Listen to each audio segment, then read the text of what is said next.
The air was thick with the aroma of roasted chicken and garlic mashed potatoes, the kind of scent that usually made my stomach growl with anticipation. But tonight, in the dining room of my parents' sprawling home, it felt more like torture. I was surrounded by the clinking of silverware and the low hum of cheerful conversation that draped over my family like a warm blanket, but I sat on the fringes, a cold and lonely outcast. "Look at how well your sister has done," my mother gushed, her voice dripping with pride as she leaned toward my sibling. "The wedding is going to be such a grand event, and she is getting so much support from us. $50,000. Can you believe it? It's an investment in her future, after all." I could see the gleam in my sibling's eyes, the way she beamed, accepting the praise and admiration as if it were her birthright. My heart sank deeper as each word settled around me like heavy stones. I shifted in my chair, wanting to disappear into the wallpaper, camouflaged among the cream and taupe hues. My mother continued talking, her voice blending with the clatter of plates being cleared off the table. "You know, I truly wish you would apply yourself better," she added, her cheerful tone taking a sharp turn, now aimed at me. "If you worked a little harder, maybe you could also have a little more success, don't you think?" My cheeks burned as she pointed her finger in my direction, and I could feel my father nodding along in agreement, his eyes fixed on a spot at the table that was anywhere but on me. I forced a smile and swallowed the lump in my throat. "I'm getting better at managing my finances, Mom," I said, my voice barely above a whisper. But the conversation flowed past me, and I was left clutching my fork, my knuckles turning white. I glanced at my sibling, handsome and put together, wearing that perfect dress that I would never understand the cost of. Everything about her exuded the kind of confidence that felt alien to me.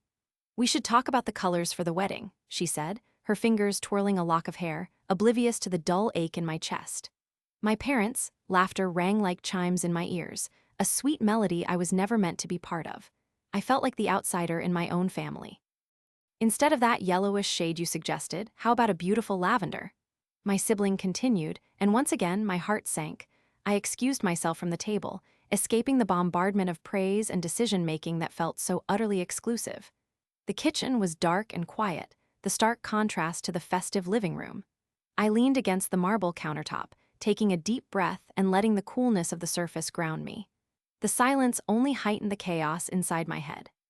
The weight of it all almost knocked the wind out of me.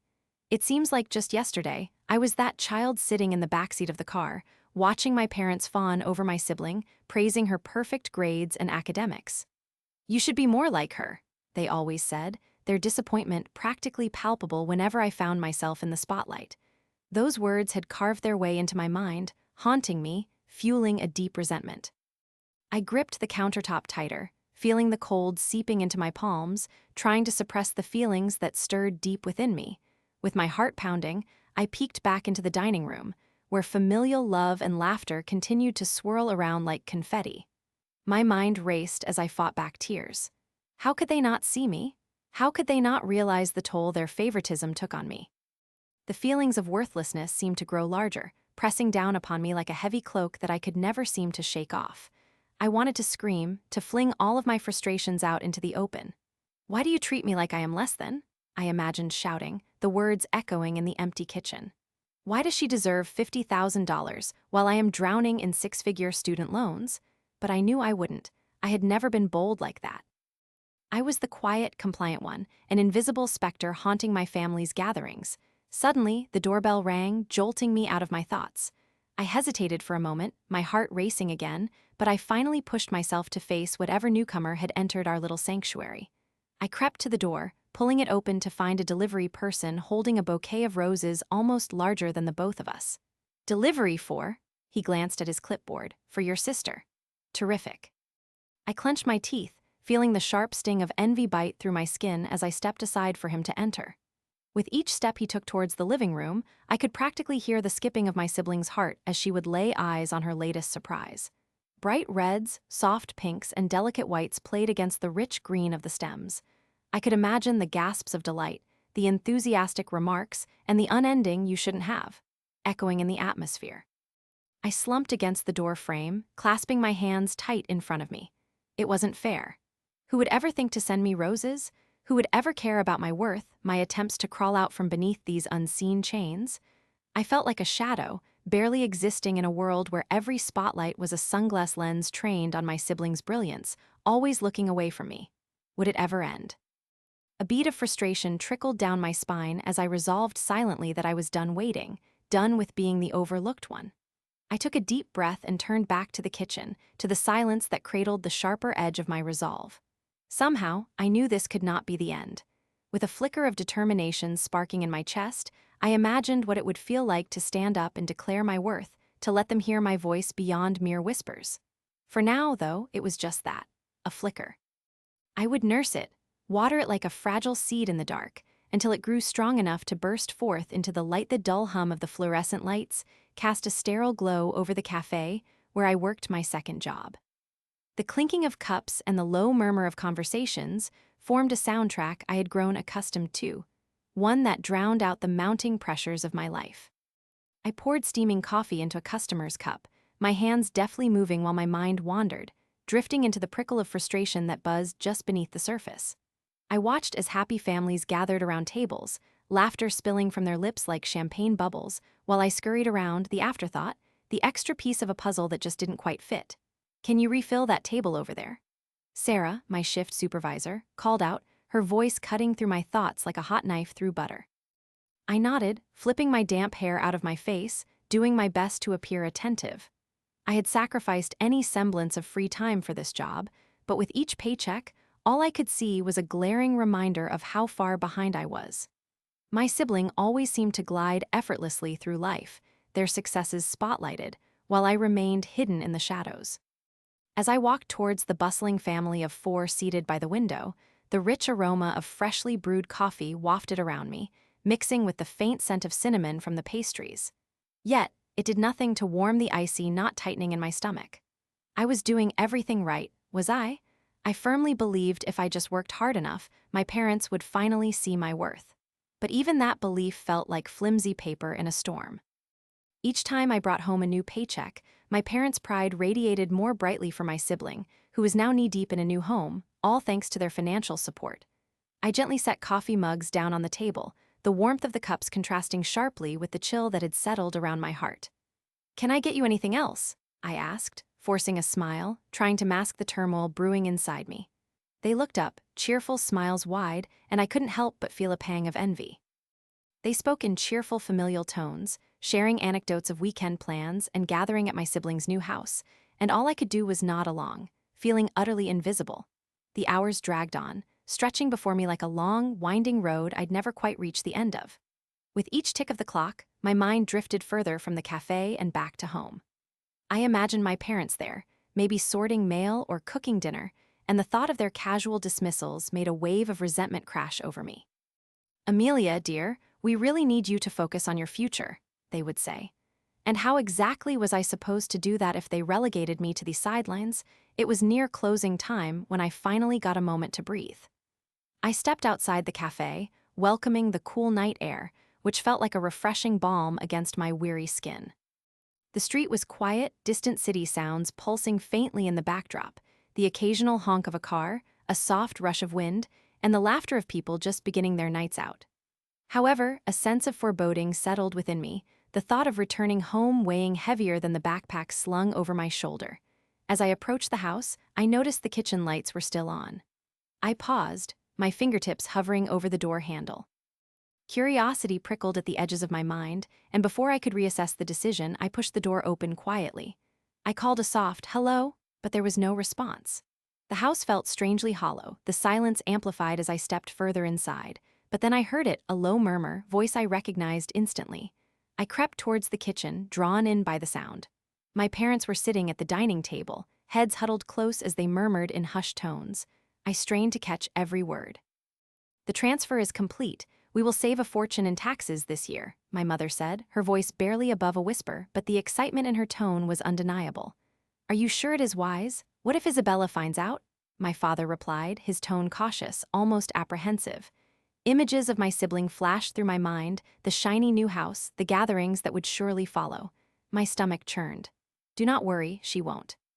She has her own struggles, you know that," my mother reassured him, and then, as if out of nowhere, my whole world collapsed in that single moment.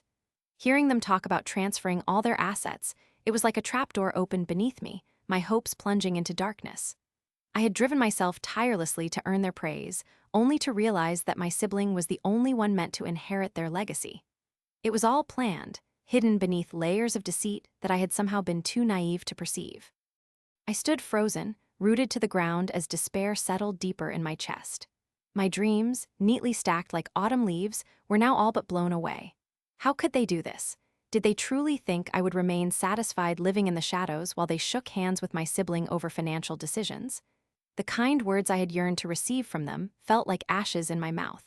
I thought of my loans, my long hours, and how I had believed working harder would lead me to their recognition. Not this.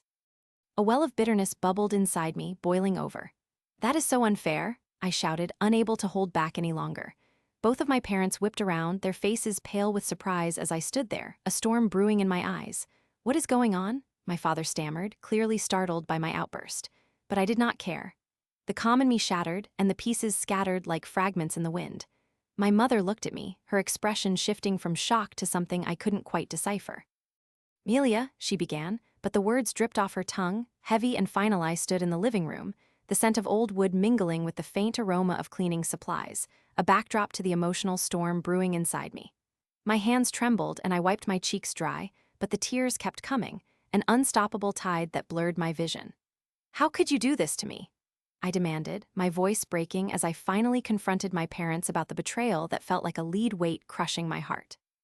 I gestured wildly, opening my palms to the cacophony of memories and emotions that engulfed me. "I worked 2 jobs, 2. I sacrificed everything for this family, and you just put everything in their name like I was nothing." It felt like I was shouting into a void, the words echoing back but never resonating. My mother crossed her arms, the crisp fabric of her blouse crackling like static electricity, and her expression hardened into something cold and indifferent. "Amelia, you were just not ambitious enough," she replied, her lips curving into that disapproving line I had seen so many times before. She leaned against the back of the couch, her body language causing an unsettling chill to creep up my spine, pointedly ignoring the hurt in my voice. "In my entire life, I have never felt more invisible," I said, my throat tightening as emotions surged. My heart raced, thundering in my chest as I threw my hands up in a dismissive gesture. Each night, I returned home exhausted, just wanting to feel appreciated. "I poured my heart and soul into this family, and you repay me with this." I gestured toward the remnants of my childhood, a crumbling photo album on the mantel, dusty and forsaken. "Take responsibility for your choices," my father interjected, standing rigidly near the doorway, a wooden figure chiseled from stone. His broad shoulders stood out against the dim lighting of the room, making me feel small beneath his scrutinizing gaze. "You should have followed a career path that guaranteed success. You cannot blame us for your shortcomings."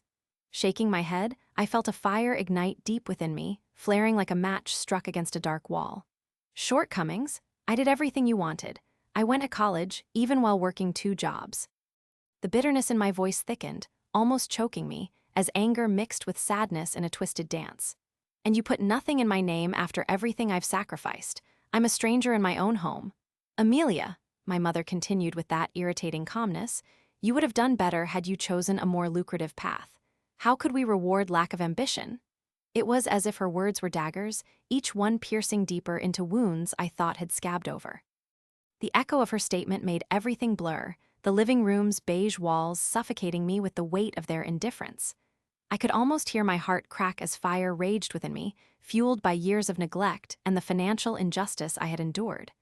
There was so much I wanted to scream, so many years of toil and love unreturned. Breathing heavily, I took a step forward. "You think I lacked ambition? You were never there to support my dreams. I have always been the good daughter, the one who followed your rules, who sacrificed everything for approval, and yet you treat me like I'm invisible." The room fell silent, the air thick and heavy, as if the very walls were absorbing the tension. My hands trembled, not from fear but from the raw fury I no longer wished to contain. How could they not see? I had gritted my teeth through endless stress, scrimping and saving, trying to earn their love and respect. All I had ever wanted was to feel valued, to know that my efforts mattered. Yet here I was, standing before them with my heart laid bare, and they simply rejected me. "You should have taken more initiative, Amelia," my father declared, and I felt sharp nails clawing at my chest. His words wrapped around my heart like iron chains. In that moment, I felt broken. Why should we reward what has been mediocre? You need to toughen up. Mediocre. I breathed, incredulity mixing with the anger surging through me. I am not mediocre. I am tired of trying to prove my worth to you. I am tired of begging for your validation. My voice cracked, but the tremor was not just from my sorrow. It was born of a newfound strength rising up inside me. You talk about ambition, I spat, but all I ever wanted was to belong. The tears streamed down my face, hot and furious, mingling with the remnants of my childhood dreams. I wanted to make you proud, to be good enough for you. But instead, what did I get? Nothing but a condescending pat on the back as I struggled to keep up with your expectations. It felt like a confession, raw and painful as every word tore at my insides. My parents exchanged glances, their indifference now tinged with something else. Was it uncertainty? I felt as if I had struck a nerve, something deeper than their cold exterior. You don't understand the business world, my mother replied, her voice lacking conviction now, though she tried to regain her composure. I understand being tossed aside, I snapped back, my voice gaining strength. You placed everything in their name as if I would never be a part of this family, as if I didn't even exist, but I will not let you erase me. I took a deep breath, the air sharp and electric in my lungs. In that moment, I decided that I would no longer be the shadow lurking in the corners of their lives. I had fought too hard, clung to too many dreams, only to be left abandoned in the ruins of my childhood desires. The time has come for me to take back what you owe me, I declared, a new resolve hardening inside me. It may mean risking everything, I thought to myself, but here in this moment, I welcomed the chaos. Perhaps it was time they understood the power of my fury, my determination, and the passion I harbored within me. I would no longer stand idly by while they dismissed my efforts. I was ready to take a stand, to fight back against the shadows that had haunted me for too long. As the days passed after that confrontation, I sank deeper into my thoughts, pacing around my small, cluttered apartment, each corner a reminder of my suffocating reality. The walls, adorned with peeling paint, seemed to close in on me as I plotted my course. How could I turn their betrayal into something that stung like the shards of glass they had buried in my heart? The answer loomed closer every hour. I would unleash my plan, and nothing would stop me. I spent countless nights hunched over my little desk, fingers dancing over the keyboard, whispering my intentions into the void. I immersed myself in research, entranced by the idea of justice twinkling like a distant star. It took painstaking hours, fueled by coffee and raw determination, to figure out how to access information that would lay bare their facade. With a few clicks, the treasure trove of my parents, hidden financial records appeared before me, documents that carried the weight of their deception, the evidence of their favoritism spewing out of the screen like a river of vindication. I can still hear the soft hum of the computer, buzzing like the swarm of emotions inside me. This could really uncover everything, I whispered under my breath, tracing my finger over the files like a child pointing to a toy they always wanted. But I was no child anymore. I was the storm brewing in an otherwise placid sky, and I would unleash my fury. In that dimly lit room, the shadows danced around me. The worn-out chair creaked as I leaned in closer, my heart racing with each scroll. As I combed through the mess of numbers and accounts, the details stabbed at me, reminding me of how they had let me fend for myself while storing away fortunes for my sibling. I felt my throat tight. They wiped their hands clean of me, I muttered, anger seeping through every word. Like I was nothing. The memories of my childhood came surging back, the extravagant birthday parties I'd never had, the lavish vacations my sibling enjoyed while I rotted in a corner of their consciousness. Finally, after what felt like an eternity, I settled down to write the letter. My fingers flew over the keys as I crafted a narrative filled with their treachery. I aimed to puncture through their polished image, and the thrill surged through me like a jolt of electricity. Dear editor, I began. Every word felt like freedom, the pen a sword that would cleave through the silence they had wrapped around me. I am writing to expose financial misconduct in Riverside, involving two individuals who have publicly paraded their integrity while systematically erasing the existence of another, I typed, the passion behind my words igniting flames in my chest.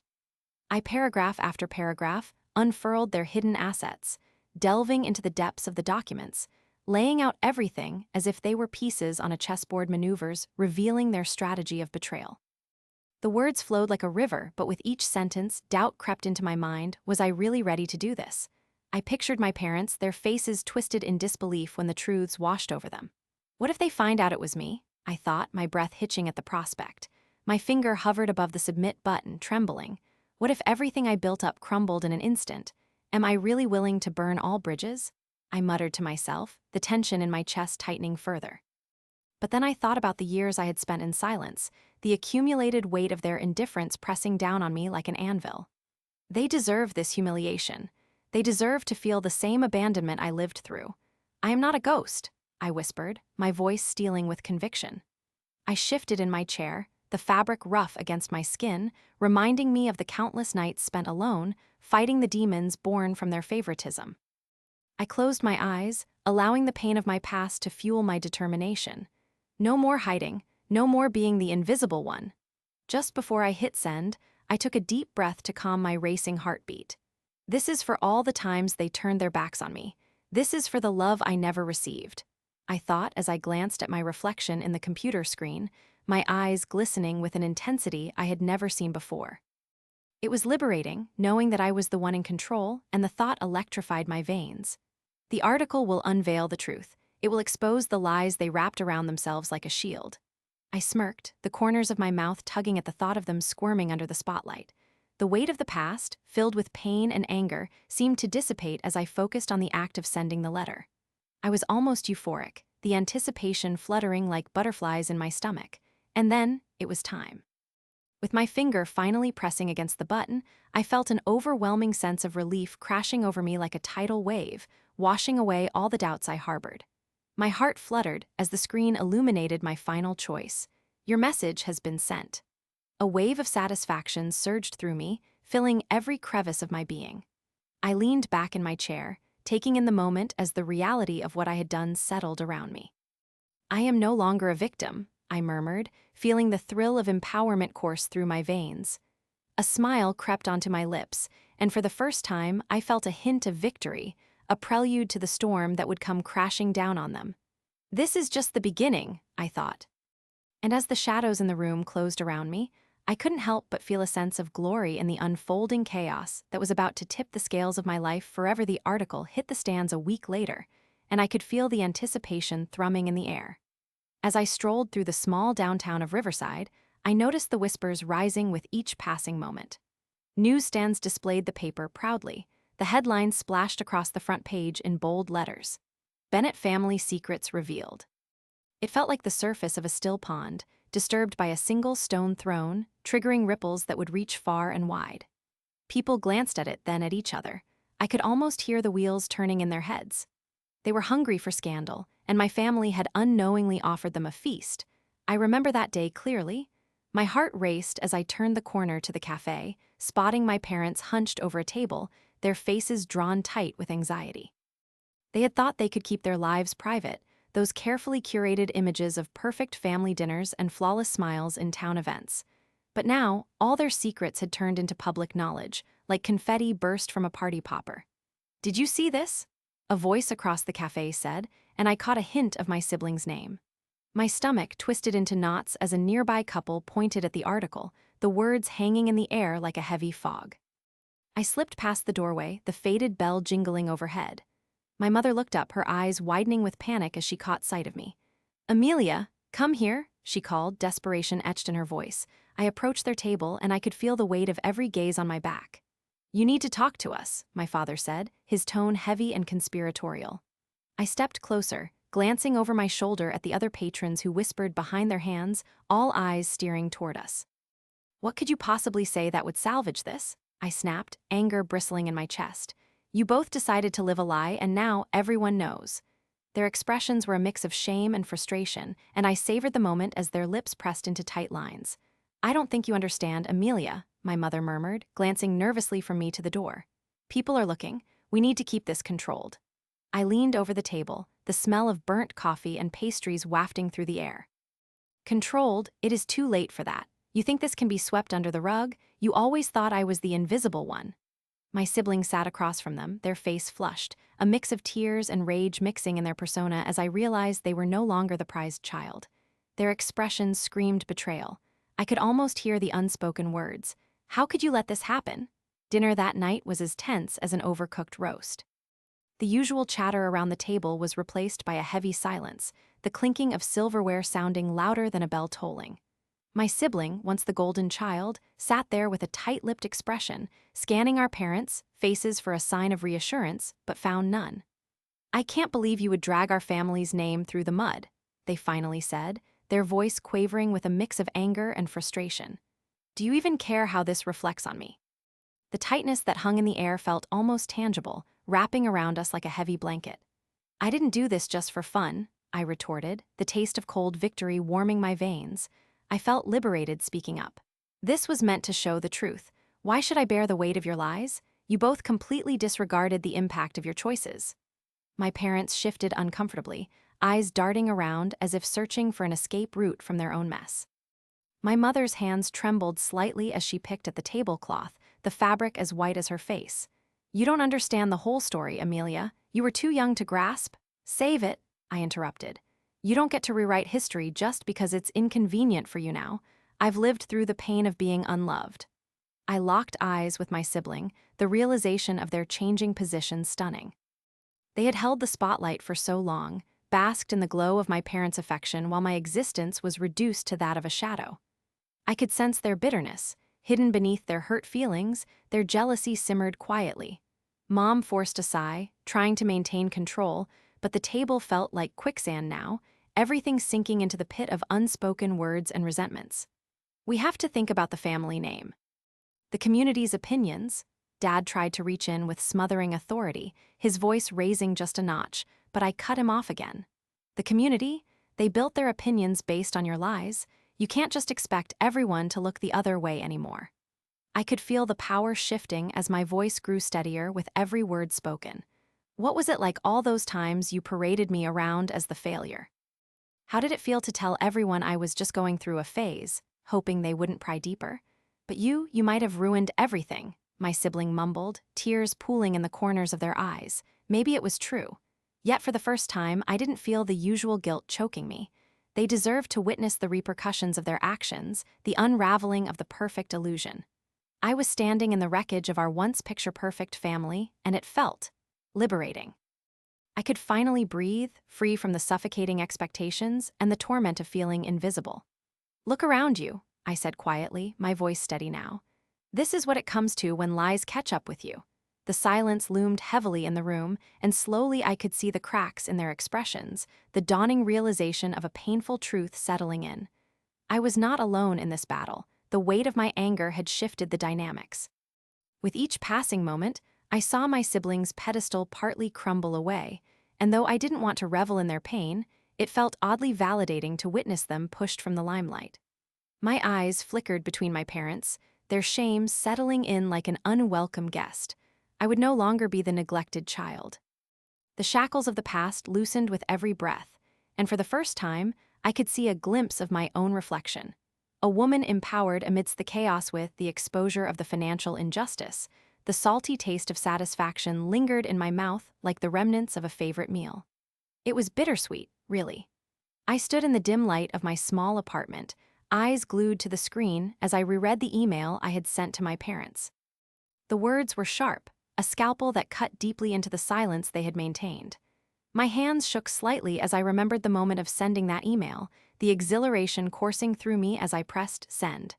It was the jolt I needed, a surge of adrenaline that pushed me into a new reality.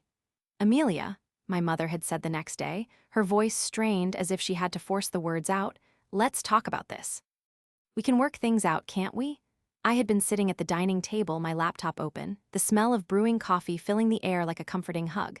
I remembered the way she had looked, porcelain skin pale against her dark hair, her usual composure slipping. "What is there to discuss? You had the chance to be fair and you chose favoritism." "You do not understand the whole story," she pressed. "I don't need to know the whole story," I shot back, my voice stronger than I had ever heard it before. "You lost the right to decide what I understand the moment you decided my worth was less than my brother's." Her eyes flew wide open, a flicker of horror darting across her features. I had never seen that look before, and something primal in me felt ecstatic. She was trying to grasp control, not seeing that the ship had already sailed. I could feel the air crackle around us as if a storm was brewing. "Amelia, please, you are family. We can fix this together. she pleaded, the desperation leaking through the cracks in her perfect facade. There was a pause, the air heavy between us. Family, I echoed, my voice icy. Family isn't about holding on to favorites and pretending that everything is fine. You think that by ignoring that injustice, you can make it go away? I had taken a deep breath, my heart racing as the weight of the conversation pressed against me. Your father and I just what? I interrupted, feeling a sense of liberation flood through me. Maybe if you had actually listened to my side instead of assuming I would always be content with whatever scraps you threw my way, we wouldn't be here. The walls felt as if they were closing in on us, but rather than suffocating me, it released me. I no longer had to be the quiet daughter who towed the line. Creating a life outside of their shadow felt like stepping into sunlight after being trapped in a dark room for too long.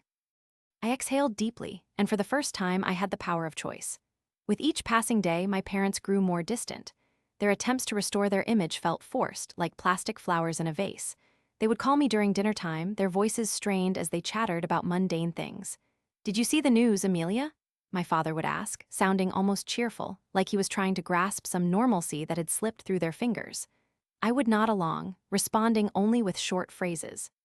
"Sure, I saw it," I would say, a hollow laugh escaping me while I tossed my phone to the side afterward. The distance between us concrete. In the aftermath, I focused entirely on myself, my dreams, my independence.